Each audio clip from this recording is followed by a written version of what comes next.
And I know it during your panel, during the Q&A session, a question was raised about the impact of junior miners. Tell us what that is. So everyone's got a different definition of a junior miner, but the tier ones, as I said, with the big mining houses own a number of mining projects. The tier twos may own 1, 2 or 3, a small number of projects.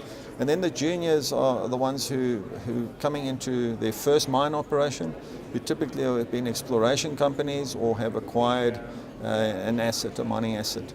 And they fund it either through equity investors or they fund it on the stock exchange.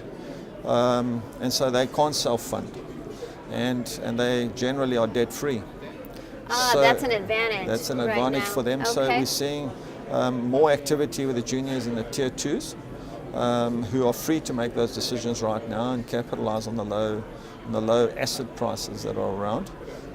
With a view that in 3 to 5 years' time there'll be a different commodity price. And I think the super cycle that we saw in the past is definitely something we won't easily see again. What do you mean by that? So the super cycle was when the commodity prices just sort of doubled every 18 months, 2 years, okay. 3 years, and it just looked like there was never an end to this.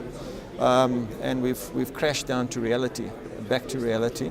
And we have to make that adjustment now. We've had to make that adjustment. Okay. And everyone that's coming on with new projects now is looking at lower commodity prices.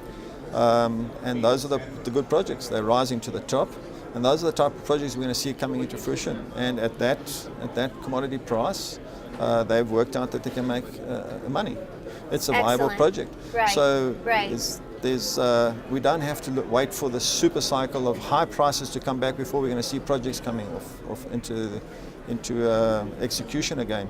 That's not the case. We're going to see projects coming into execution with lower operating costs, and they can produce that same commodity at the current commodity prices or 5%, 10% up, but they're not waiting for it to double or to come to something else. That's good news. Good. Good news for all of us. Thank you so much. No, pleasure, and thanks for having me on the panel.